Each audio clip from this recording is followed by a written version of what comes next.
Hey, it's Monica Henderson here, and I am coming to you live for MinkLife Motivation Live. This week, we will be chatting about, dun, dun, dun, dun, if I could ever switch screens, determining your market blueprint. To help me have this conversation today, we have Andrea Quartz with her brand new picture. She is the Wellness Thrive Strategist at Wellbeing and Worth, and she is also a MinkLife Motivation Master Trainer and the Dean of MinkLife University. And we also have Peggy MacArthur, who is owner and photographer at Headshots by Peggy, the Headshot Strategist, and MinkLife Motivation Trainer for the Brand Builder. And of course, this week, it's you. You're going to hold it down. You on the couch. So chime in, chat, add your 2 cents. We want your emojis and your comments and all the things, because this is about a conversation with you, with us. We're all hanging out here in December. Let's make this happen. Shall we dive into the show today? Yes, we have no special guests today. So we're just going to go ahead and dive right in to getting motivated. And the question of the day is, why is understanding your cash flow and scalability vital to your market blueprint? Oh, well, that. I was before the show, everybody, before we went on the camera, I said, this is the week of the 24 weeks a week in program that I'm like, I should switch with somebody. But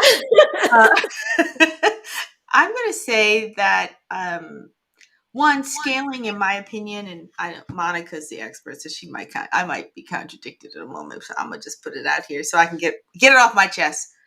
You can't scale unless you know your cash flow, in my opinion. So I think you work so that you can scale, so you can increase your cash flow, and so they're like yin and yang. You've got to make some cash so you can scale and get bigger or branch out into new things. And then if you do, then you hopefully will increase your cash flow. That's my weak attempt at this topic today. No, I think you did fantastic. Thank God. And the reason why these are in the same question is because of that. They really are a yin and yang to the same thing. Increasing your scalability actually does increase your cash flow, but then in order to scale, you actually need more cash flow. So you kind of need the both be working in tandem in order for it to work. So you did great. You did fantastic. Look at you making it happen. Yes. I've been hanging around MinkLife long enough to answer the question. I know you've been to enough conferences, heard enough experts. So if you have a thought on the couch and you want to chime in of why cash flow and scalability are vital to your market blueprint, go ahead and drop that in the chat.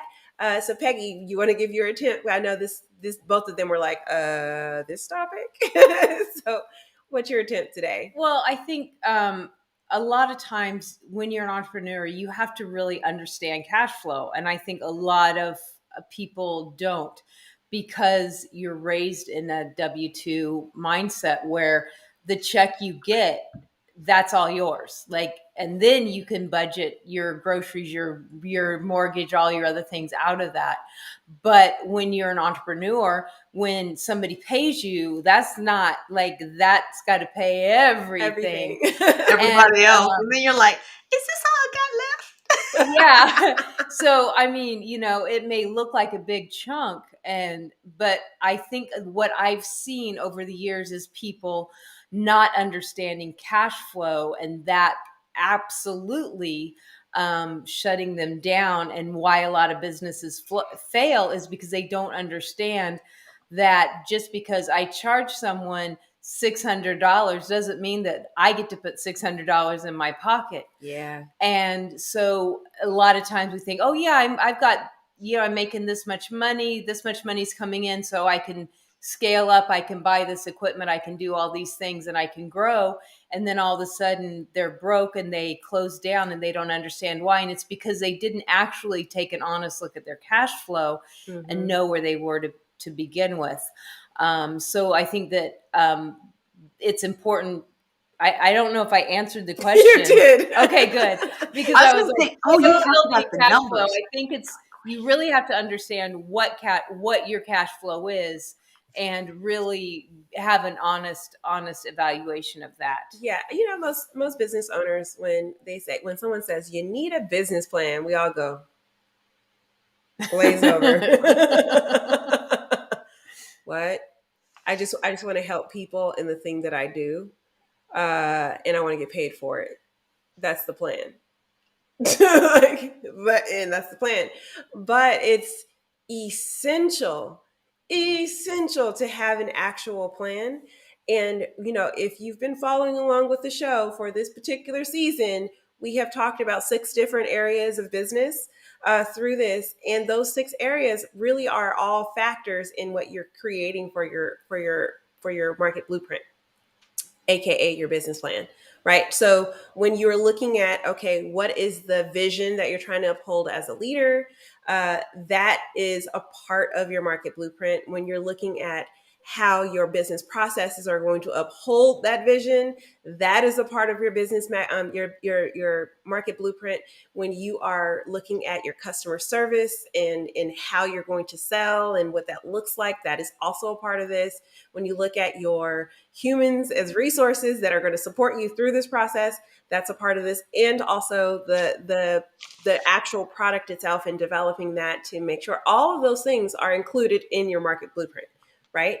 And so the reason why it's important for you to understand cash flow is because each of those have their own components of cost and how it affects money coming in, right? So if you are looking at all the parts and understanding, okay, here's how these are contributing to my bottom line to make me better, you can also look at them and say, okay, how can I make them so that I can do a large quantity and a smaller quantity without it affecting the cash flow so much? And quantity does not necessarily mean more people. So a lot of times when people hear scalability, they're like, oh, well, I have to sell to millions of people instead of being one-to-one, and I just want to be one-to-one. But it's like, can you scale it to where you can spend a lot of time with one client, or a little bit of time with one client also counts as scalability, right? It's literally just the difference between uh, if you can take a small amount of what you do and apply it in a large way or in a small way, right? And so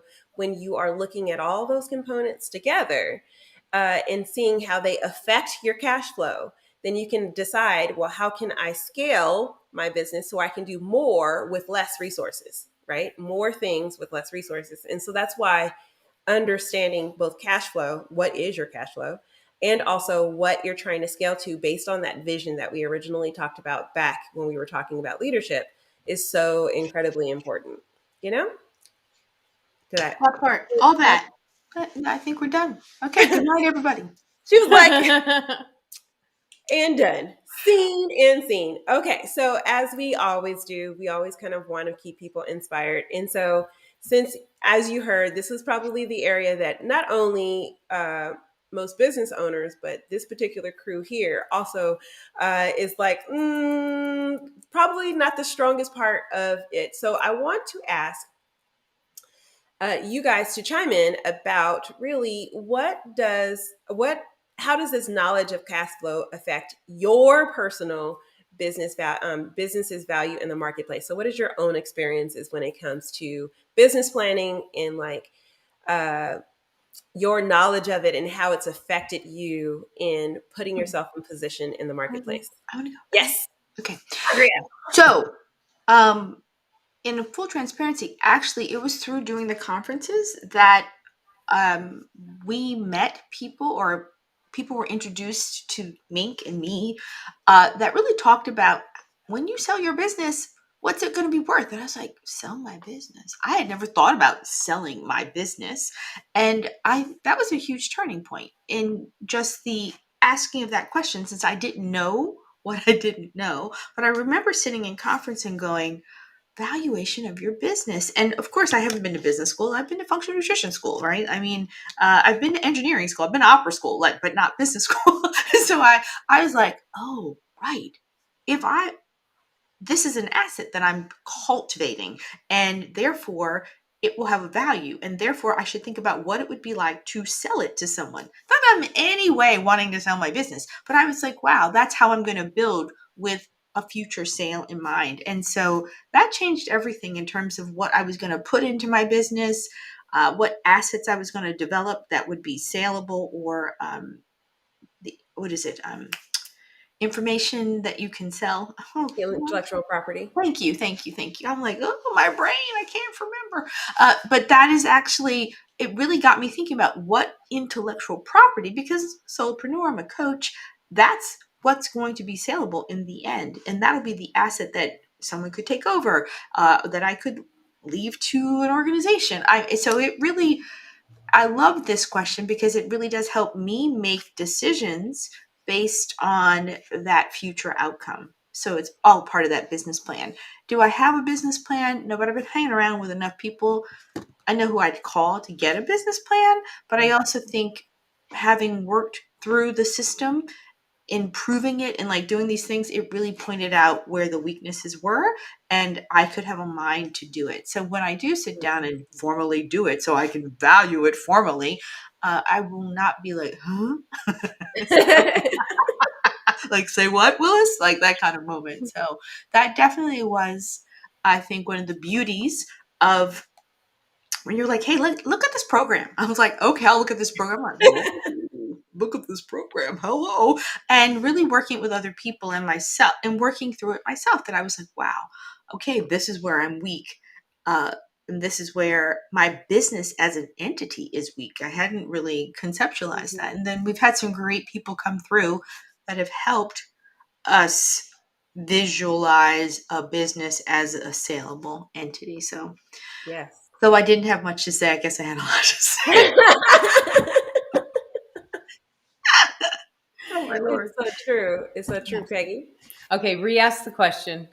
Re-ask the question. All right, I'll pull it up for you.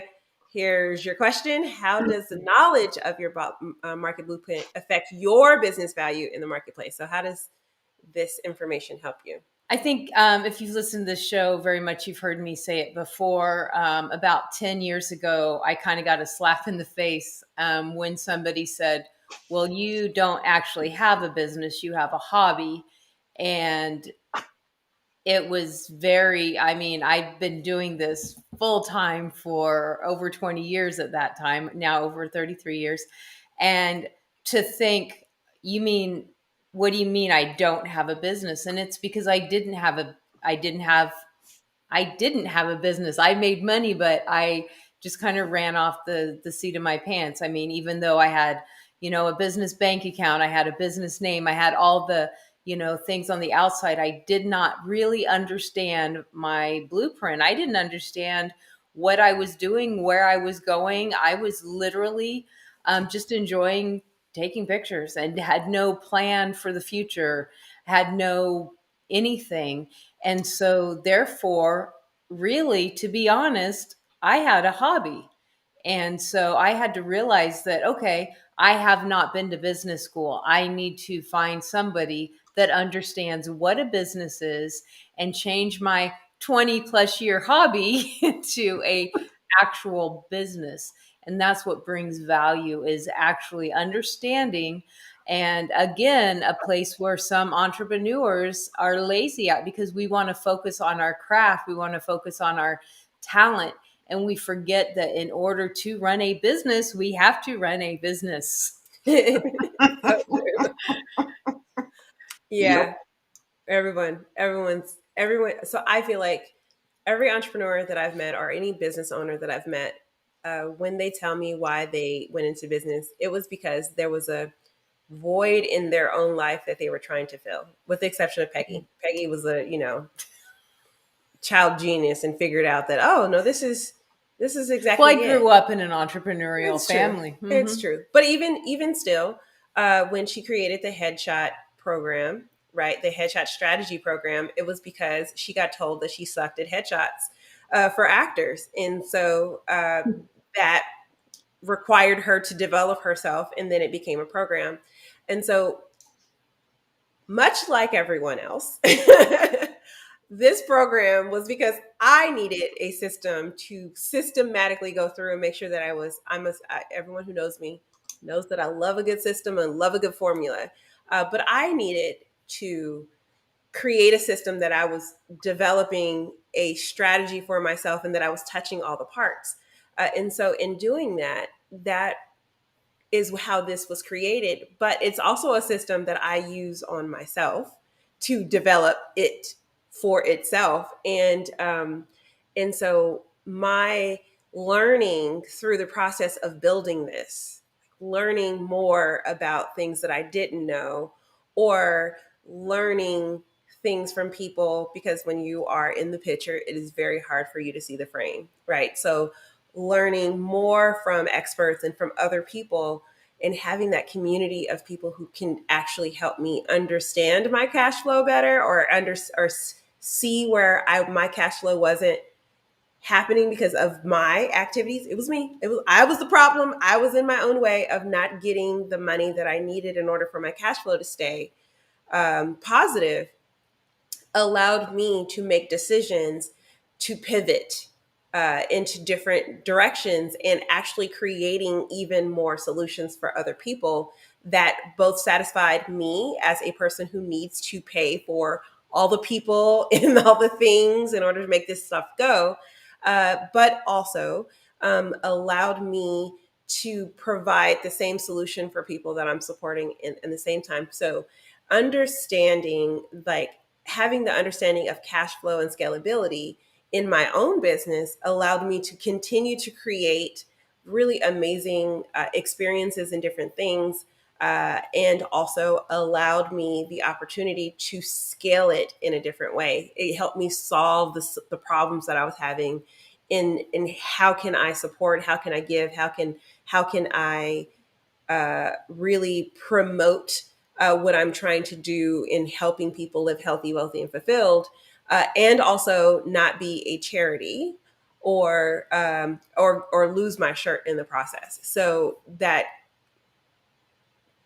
in one of the conferences, and I just typed it in my Trello board because I was going through all of the quotes that I get from the conferences. But someone said, "Oh, I think it was Dan McPherson," and he said that without profitability, you lose the privilege to serve, right? And so taking the time to actually have these conversations, I got goosebumps. How that the universe is telling me that's right. Yeah, I remember when he said that, and I remember writing that down too. Yeah, because without making a profit, you lose the. He had a word that was just you lose the privilege or privilege to serve. to serve or to give to others, and it was like,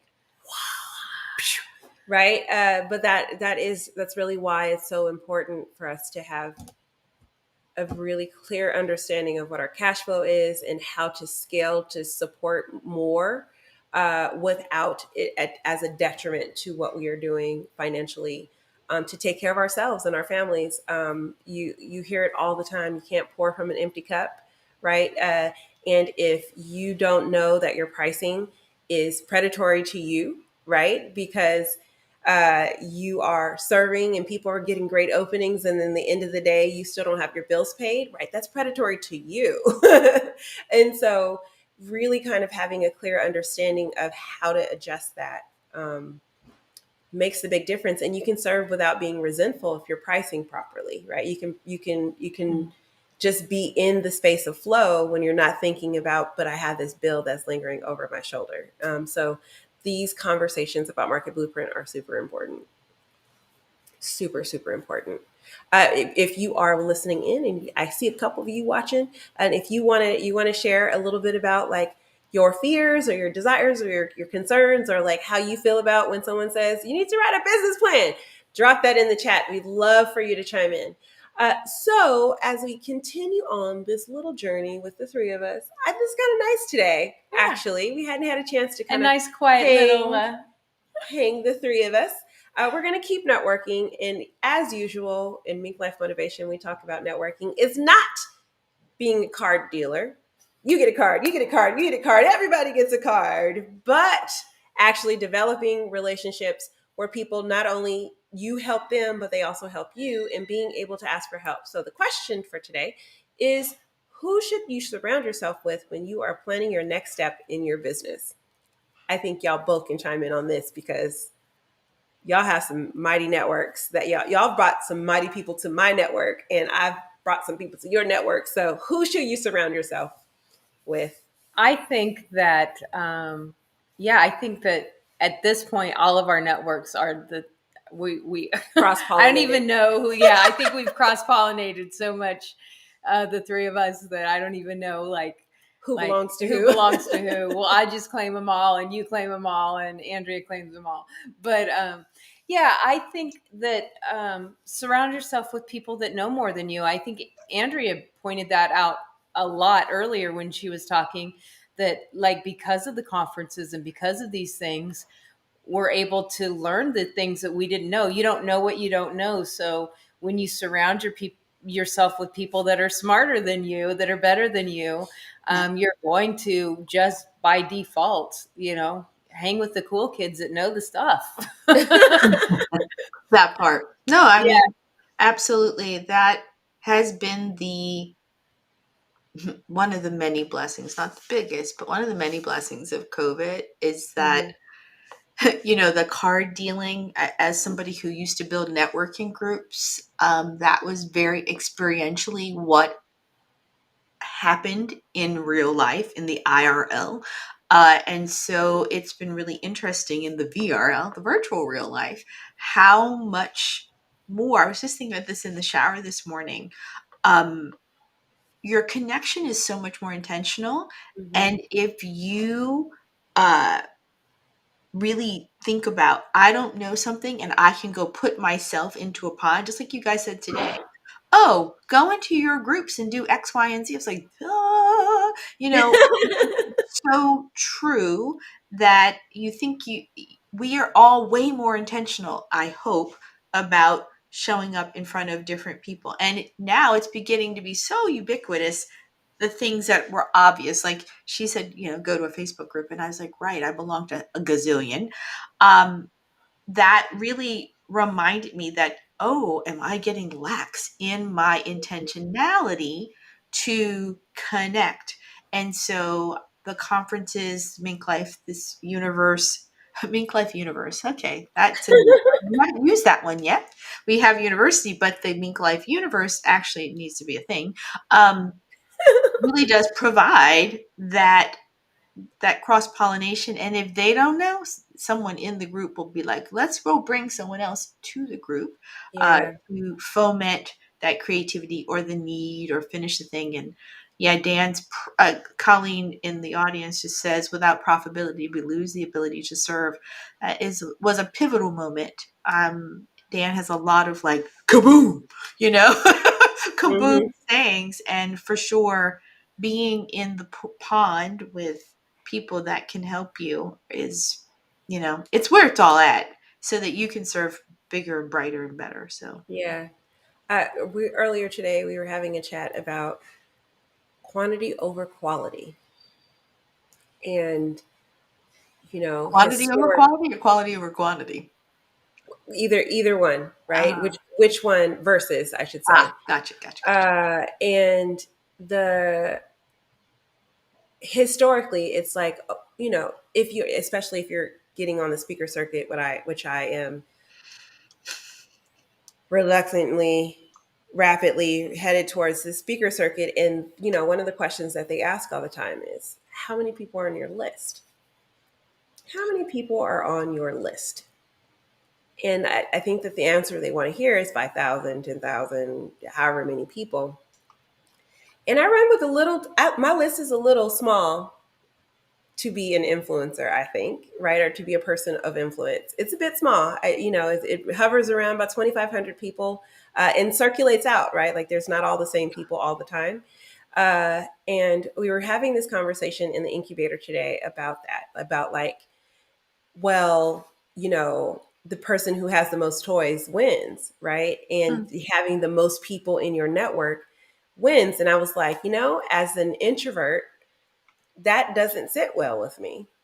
More people does not equal more connection, right? But if I have the right people, that equals more connection to me. And we were kind of debating it back and forth. And it was like, yeah, but the more people you can talk to, the more people, more chances you have to sell your product, and the more chances you have to connect to other people. And I was like, yeah, but if I don't remember that I can make that connection, that's hard. Right. So there was this whole debate going back and forth. And truthfully, I don't think there is a wrong way either way. If you are a person who wants more people surrounding you and have more options, and you can manage that, and it's not overwhelming, and it doesn't feel like chaos, or that, like, it feels good to your soul, then by all means be a 5,000 list person. But we do have a choice to also do the opposite, where you have a smaller pack of people that you run with, and that you're connecting with, and that you're surrounding yourself with, and you're connecting those people very effectively and efficiently, in a way that you can manage, that doesn't cause stress. And that too can equal the same amount of power or the same amount of impact. And choosing who you surround yourself with, right? Because that's the question, right? Who should you surround yourself with when you're planning your next step for your business?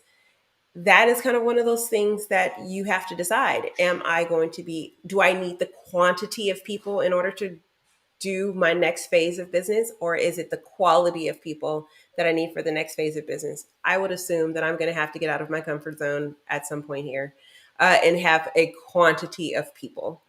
Um, but in these early stages of MinkLife Motivation, it was all about the quality of people, because I needed to know that if I needed someone, I need to trust that I could have that particular content and that particular connection in a way that would allow me to take my next steps with freedom and quickly, without having to sift through a bunch of people. And I already had enough chaos and confusion and things that I had to figure out. I didn't need to also have to figure out from this list of 5,000 people who was going to be the right fit. So really, this question is all about, do you need the quality of people to support you in your sphere, or do you need the quantity of people to push yourself to the next level? And by answering one of those questions, you will know exactly who you should surround yourself with. That's what I think. Yeah. No. Thumbs up. Thumbs up. I feel like you need to surround yourself with quality people.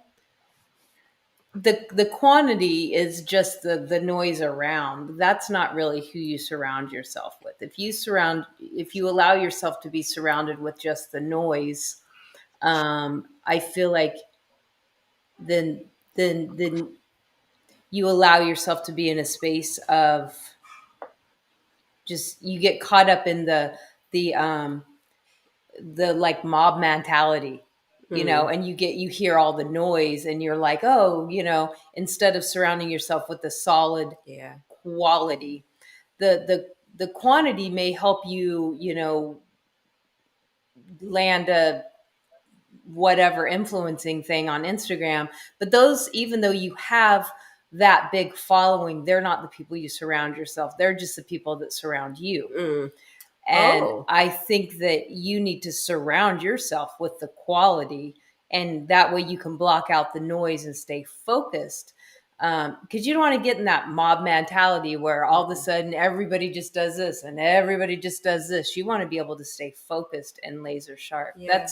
That's kind of how I look at the quality versus the quantity. Yeah, the quantity is going to be there, but that's not your business. That's who's coming to you. Mm-hmm. The quality is who you want. That's who you make a decision about, is the quality. That's a good delineation. Those are the people that surround you. That's not who you surround yourself. Like, Yeah. I love that. I agree with you, Peggy, but I'm about to play the devil's advocate. Okay. I just talked about focus, in my 53 days of madness on day 29. It was all about focus. So in focusing, to Monica's point, she needs to proffer the people surrounding her as one of her quality attributes.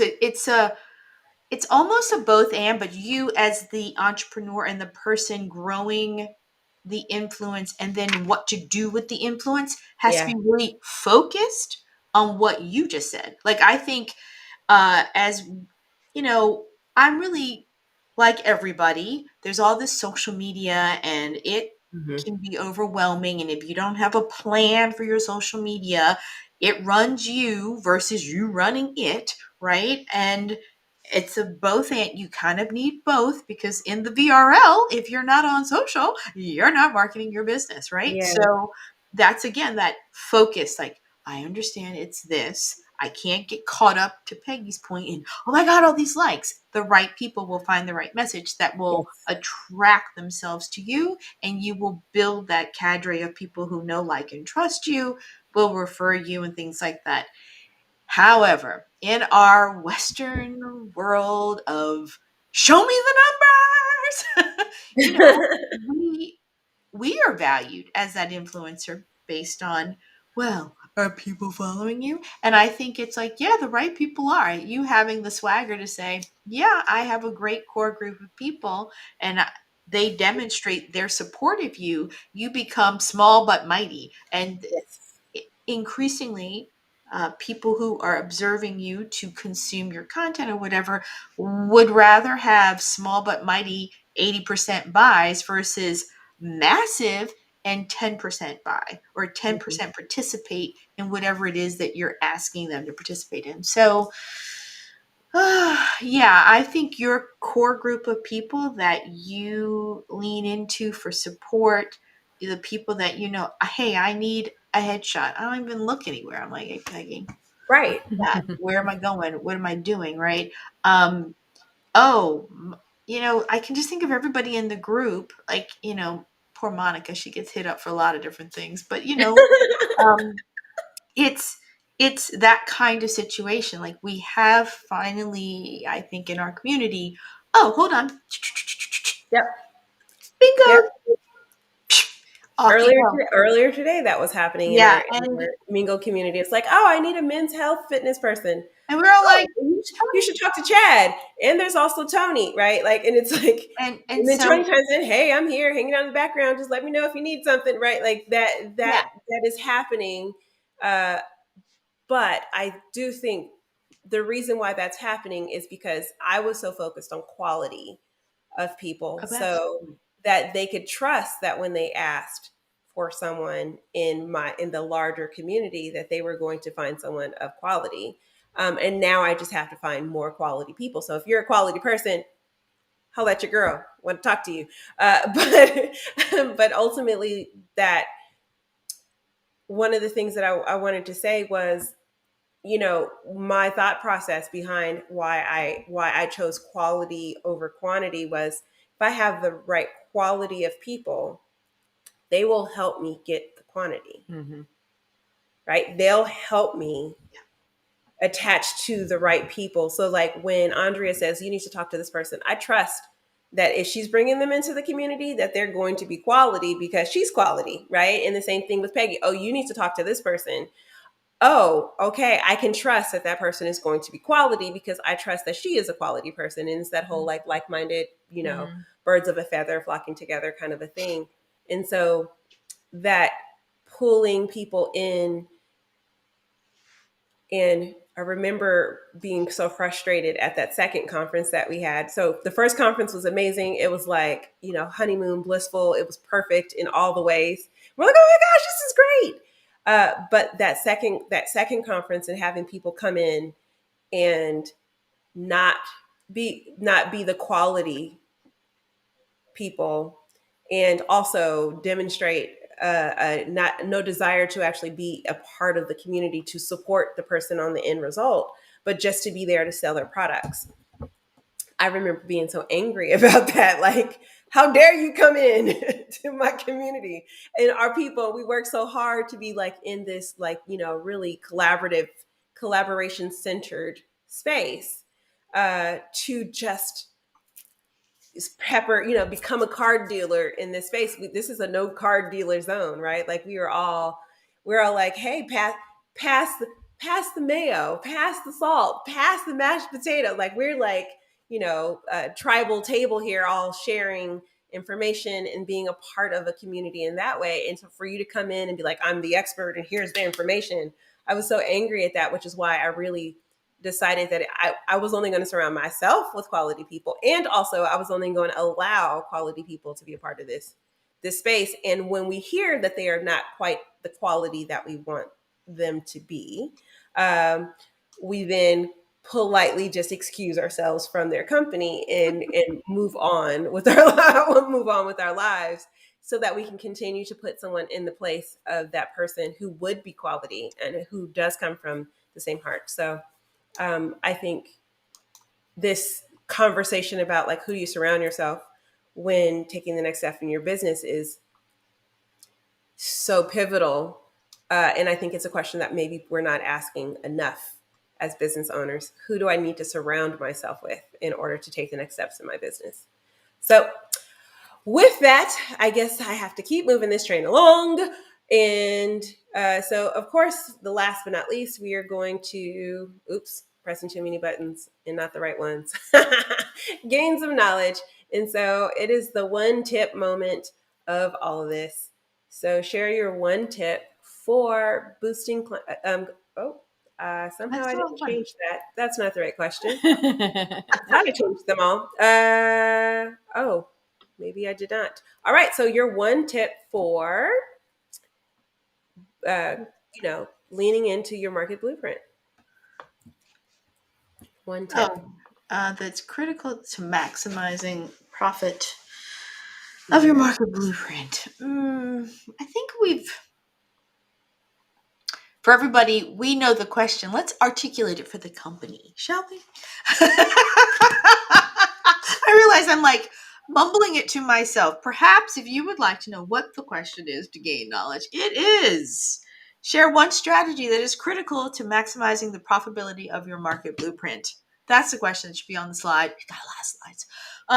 And I'm going to say that we've talked about, there it is. Oh, goodness.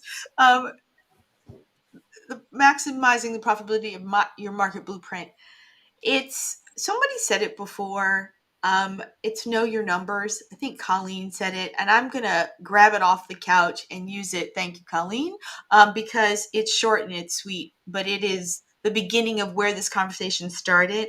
And of course, we took it to our little Zen level of who helps, but that we definitely, it's like know your numbers. Peggy said it, I'm going to say it again. Now, Peggy, you guys say something else.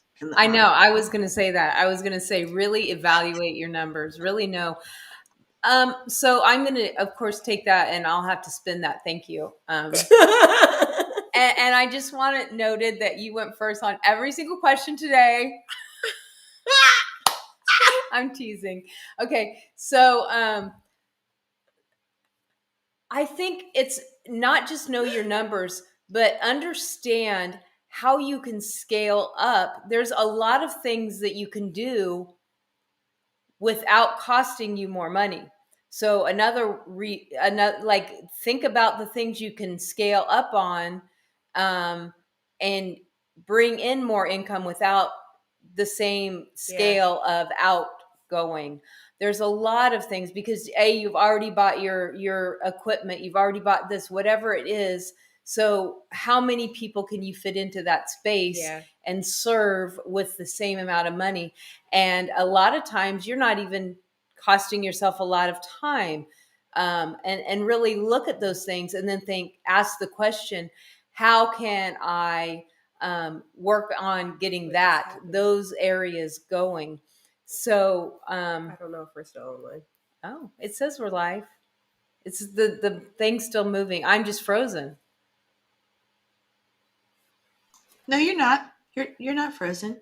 I'm not on our side on our monitor. Literally everything froze. Some yellow line went up. That was weird. So you heard all of that? So you heard did. Okay, sweet. Good stuff. Done. It's still frozen on our side. Yeah, and a yellow line came up. That's what got me. I was like, oh, all right. The Well, clock is still ticking on my side here. Yeah, and by the way, if you've been chiming in, and it sounds like you have been chiming in, we also were getting a notification that the chats cannot be reached right now on our side, so we weren't able to put you on the screen. But don't let that deter you, because it shows up in all of the social media posts. So we will go in and continue to have conversation with you afterwards. We're still frozen, so Andre, you'll have to chime in every now and then to let us know Okay. if we're here. But would you like to share your one tip? Let me make I you think. did. You didn't hear my one tip, which was Oh, that's right. know Started. your It's numbers. started. Peggy noted that I went first every time because I was like, I have this much knowledge in this area, so I'm going first and sharing. Yes. Well, so I guess my one tip then would be to take the time to actually plan. A lot of times we feel like we have to dive right in to make money. But there's a saying, I used to make custom clothing, and there's a saying, you always measure twice and cut once. By taking the time to actually stop for a second, survey the land, figure out exactly what it is you're trying to achieve, creating an actual strategy to get there by like laying out a map to those things, and then actually working, you are actually going to do yourself a world of good of being more profitable in your business, allowing you to figure out what you can do more of without more money, and also allowing yourself the opportunity to actually make sure that everything that you're doing is actually is actually working to your benefit, or being able to see some of your hidden talents that you're already doing and giving away for free, but can be an additional product line. Andrea wanted to teach classes, and so by sitting back for a second and saying, "Well, I think I should teach classes," that was something that she was able to do in order to kind of scale her business to go in her functional nutrition. And Peggy has been doing headshot strategy for a bazillion years and didn't know she was doing that until she had a second to reflect on how she was actually supporting people to figure that out. And I, took all of the pieces that I had to do together and pulled them all into one place in order to create the symposium, which we'll talk about in a little bit.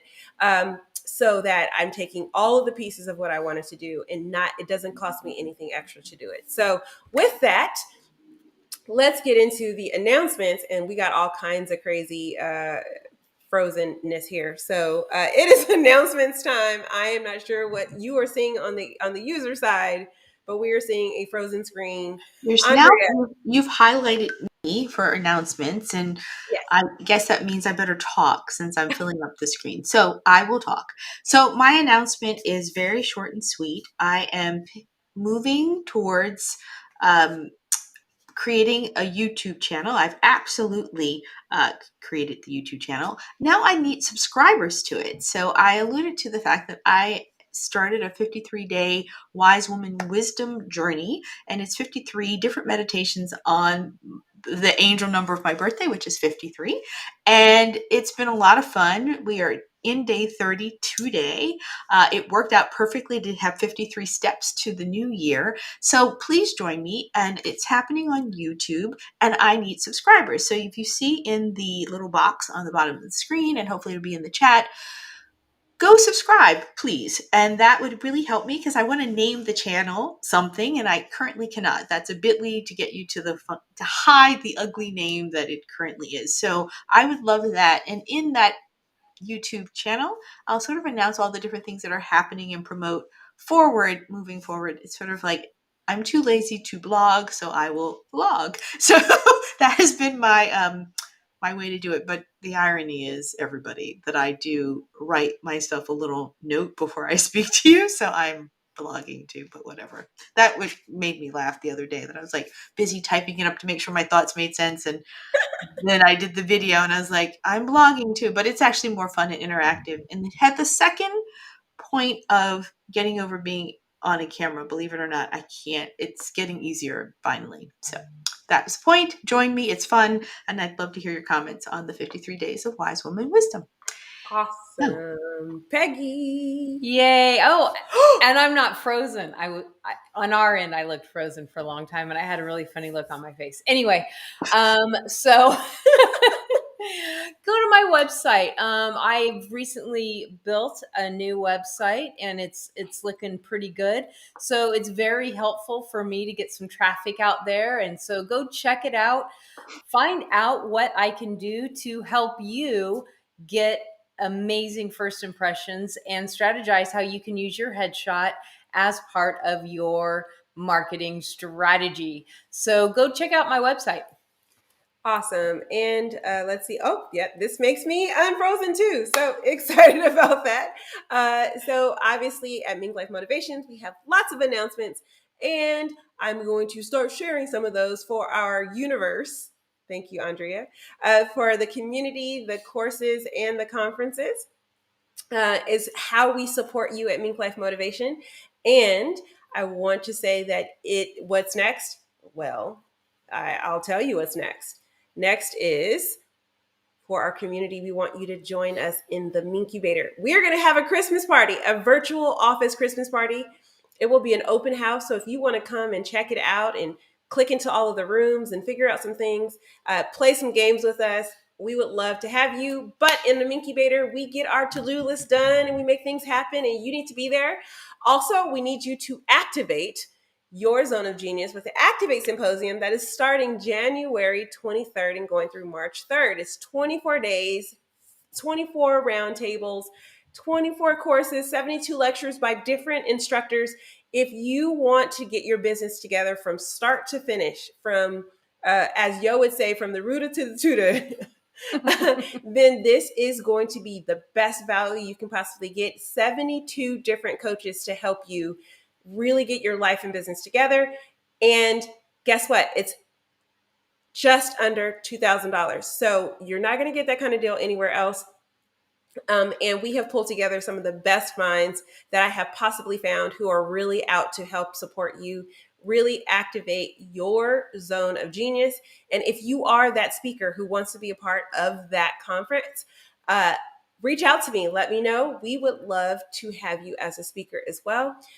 So you can go to minklifemotivation.com and figure that out. We are finally here at the live show with all the tech things. Stuff is still frozen on the side of our screen, but we are so happy. I want to give special thanks to Andrea and Peggy for being my ride or dies, being here every week with me, even when you don't know that you know a lot about the subject.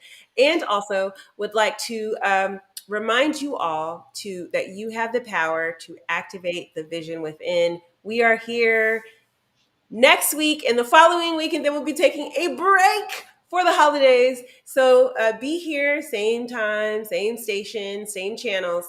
And we are so just excited to allow you to have us in your space. So thank you so much. We'll see you next week. Bye-bye. Sharing is caring.